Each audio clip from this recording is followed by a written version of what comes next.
नमस्ते दोस्तों, ये हमारी मशीन B6 0 से लेकर 20 mm तक।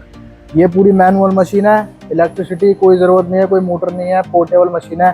कहीं भी आप इसको उठा के कहीं भी ले आ सकते हैं। मशीन को घर में कहीं भी रख सकते हैं इस मशीन को, और इस पर वायर छील सकते हैं।